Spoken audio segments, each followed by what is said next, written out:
How's it going? I hope you're doing just as good as I'm doing today. Man, it was so much fun today. Like, seriously. I know that I've been, like, super tired lately, and it might be because of me eating better and a little bit less. But, man, I gotta say, had a lot of energy today. It felt really, really good.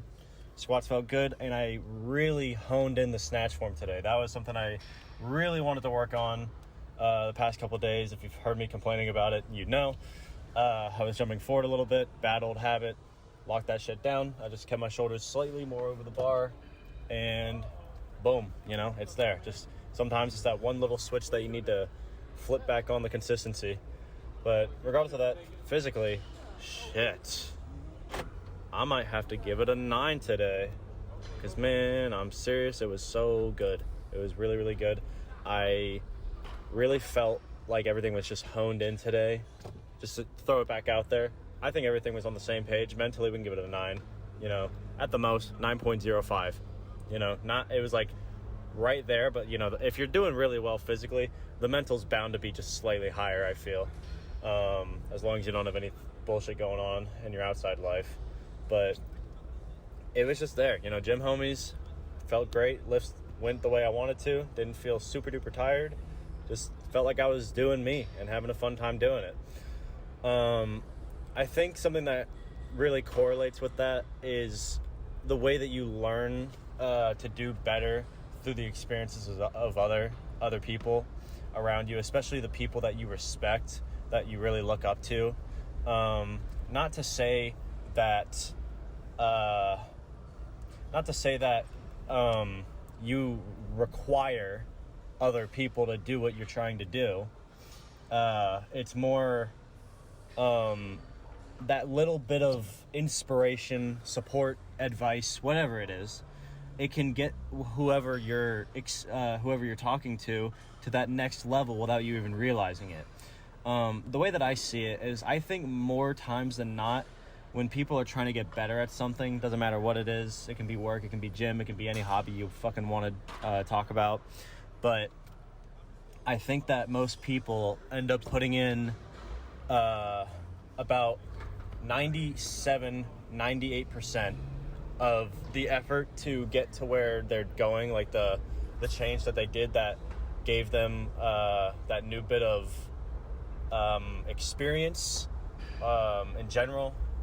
And that last 2 or 3% is all of the advice and stuff that you hear from other people, or just watching other people online or in person, just trying to visualize a way that you can do better. And I don't want this to put anyone down. The reason I say that is because we're individual and unique people. Our brains all work differently, as well as our bodies physically, if we're going to talk about the gym with this kind of scenario. And so you can't give advice or support on something and expect it to just fix whatever you're trying to get better at, physical or mental, because you're gonna figure it out a different way. You're a different person, so your brain just is not gonna click the way that the other person may have clicked. And again, the outside scenario also is important for that kind of thing. So again, not to say that the person's advice is as little as 3% or 2%. I'm not saying it's a bad thing. I'm just saying that all that awesome support is a really amazing thing that might just be that little bit that person needs to get to the next chapter of whatever they're focusing on. Kind of like how sometimes I'll get a girl in the gym to give me a spot on bench, and I'm doing like 250 or some shit, and they're like, oh my God, I can't pick that up. And I'm like, all I need is like 3 pounds worth of support. I got the rest. If I'm failing a rep, it's not going to be to the point where you're picking up 100 pounds, 200 pounds. It's going to be that last little pound, 2 or 3 that I need you to get for me. That's why you only need to use your fingers to spot someone on bench. So similarly, little analogy for you there. You just need to, people a lot of times just need that little kick to realize what they have been plateauing on. Not to, again, I'm not invalidating anybody's work. I'm not saying that people get to the next chapter because of these other people giving them advice. I'm just saying that when other people experience these things before you, I'm gonna, like, people will ask me advice on lifting all the time, or if it's personal stuff with family matters or relationship things, whatever. People will ask me for advice, and I can spew for 3 hours. But that one statement that I said that they really latched onto, that's the only important part of it. Because that's the part that got them to start having their mindset switch a little bit. Like when you're hitting a new lift with different form, especially if you're doing Olympic lifting, anytime you change anything in your form, it's going to feel like a new lift. It's going to feel like you're weak and new at the sport. But then the moment you like see someone do one thing that you haven't seen before, and then you tried it, and then boom, instant flip. It feels like you just spontaneously got that new form mastered out of nowhere. But in reality, you were working so hard on the side, remaining consistent, putting in that 97, 98% of work on the side as hard as you could, even if it felt like you weren't moving at all. You did all that effort yourself. So, give yourself credit at least. And then that little bit of outside interaction you had, regardless if it came from a person or just something in general, it's just about, it's not about what gets you there, it's about how you manage to adapt to it, I guess. I'm having a hard time coming up with shit right now, but whatever. What I mean at its core is on both like trying to get to both ends of the coin on this kind of situation. The person who is working on the thing themselves needs to give themselves credit because they are doing all that work. And similar to how people interact with so many positives and negatives, even if they're so much smaller, they end up seeming neutral. So when you go to the gym every day and you do the thing that you were programmed to do, it seems like a neutral thing instead of a super positive thing that is allowing you to grow. And especially the longer you remain consistent with something, regardless of what it is, that experience is going to stack up and stack up and stack up. So it's going to take longer and longer and longer to get better at it. So you might not see, right now I see progress once every 6 weeks or so. But in the future, when I'm older and I'm more tired and more fatigued, whatever, and I need to slow down, it might be more like once every 6 months. In fact, I guarantee you it will. But no matter that, it's about the consistency and the drive that you keep going within that time frame, to the point to where right when you get to that point where you need that flip switched, that's where the growth will come out. It's not about focusing on what can I say?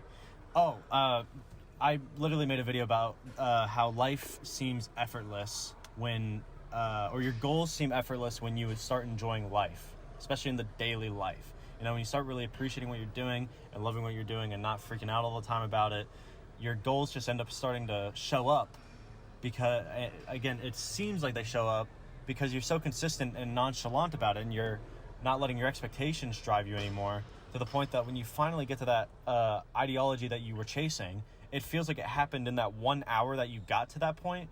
But however many weeks, months, years it took to get to that point, that accumulation of effort and consistency, discipline, passion along the way is what made it possible for you to have that final switch, that last step right at the end. And a lot of times, especially this is why I tell you to surround yourself with positive environments and people that are going to support you. When you're around those kinds of people, they're going to give you that little bit of advice that you didn't know you needed. Because if you're trying to give yourself advice, you're always no matter how low your expectations may seem, or you may make yourself believe, I try to live by 0 if I can, but I know that's not realistic because I'm human. Whatever we think of ourselves as to what we want in life is always going to be bigger than what we are able to achieve, typically, unless it comes to you by luck, which again, you're probably not that guy. Just being realistic, I'm not.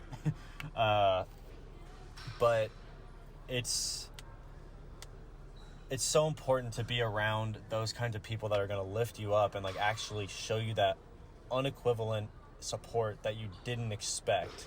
Because when you experience something like that, where these are people that don't have a connection to you, they don't have to do anything for you, you just appreciate them for who they are. Like how I say you should just appreciate life for what it is. You're breathing, so be happy. Those little tidbits of advice can make it seem like you walked 15 miles in 10 minutes. You know? Literally today, I ended up semi-coaching someone on they've never done Olympic lifting, and they've always been power, so they're very immobile, and they wanted to try a power clean. And by the end of it, he was already more mobile. He was doing his power clean a little bit better than when he started. He was like, it feels like shit, and it's going to when you start, and it feels a little humiliating if you've been at it for a while and other things, because you expect to be strong if you've already been strong in other areas, but that little bit of consistency and that little bit of support, or a lot of consistency, and that little bit of support from the people around you that really care about you is what's going to get you to really evolve in the long term, at least I think. Because, again, you can go about it by yourself if you want to. It's not that it's not impressive. You know, I get it when a lot of people say, like, oh, well, I got to go to the gym and treat it like work because I don't go to be with friends. I get that. You know, some people just see it that way and can be more on their shit about it in that way. But the way I see it is, like, I'm not going to the gym, or I don't go to the gym, or I don't need my people at the gym to stay consistent. They just make it so much easier to grow because they're unexpectedly supportive and just loving toward me without any obligation, without any ties, without any wants or needs back from it. It's just a natural, completely selfless, positive interaction. And that doesn't happen enough anymore. You know, people are so used to getting thrown around and feeling like their life is out of control and not being able to understand how to really just embrace what they got and move on with that. And so just bringing it all back together, you know, take it with a grain of salt, of course. You know, I never mean this personally, but, you know, if you feel like you've been plateauing, or you feel like you're losing hope or consistency or passion, whatever you got to do to take those steps throughout the things that you love in the day, you know, stay around people. Human interaction is so ignored. It's such a crazy important thing. I know too many people that are like, I just got to do these things like every single day, and then one day I'll be happy when I have money. It's like, I hate it. You sound like a robot, you know? So just take it one step at a time. Try to remain as consistent as you can while giving yourself the credit you deserve. But on top of that, if you surround yourself around those people who, one, you respect, two, have been through that experience themselves, and three, appreciate you just for who you are, then I promise you the growth is going to be there. It's just a matter of patience and enjoyment in the sport or whatever hobby or whatever thing you're going through.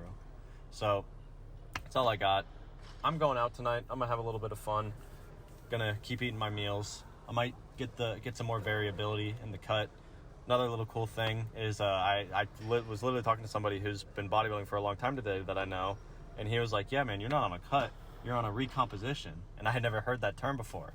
I'm not going to go like super into it because I don't want to rant to you guys, but if you don't know what a recomposition is, look it up. You know, it's basically just not worrying too much about the weight and just not like cutting a ton of calories out and just making sure you're eating enough and just eating cleaner so that you can keep putting on lean mass to maintain your strength. That's what I'm all about. So I might not be as like on a cut as I thought I was, but you live and you learn. And so this experience is going to make me better in the future because I got to hear this little tidbit of information from someone that just was trying to support me. So that's all I mean. I don't know if this is super ranty or not. It was I didn't really have a lot to talk about tonight, but take what you will from it. You know, just enjoy what you're doing and prioritize yourself at the least, you know. So that's all I got. I'll see you.